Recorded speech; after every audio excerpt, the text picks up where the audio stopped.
Welcome to Mechanic. Today we have our 2008 Chevy Silverado 1500 here, and we're going to go over the process to be able to add your windshield washer fluid or where you locate that.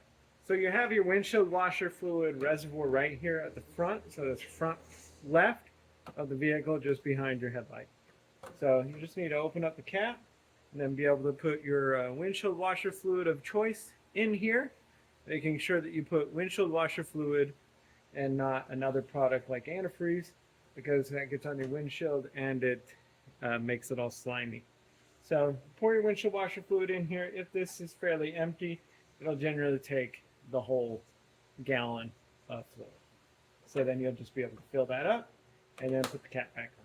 And that's where you'd find your windshield washer fluid reservoir and be able to add fluid.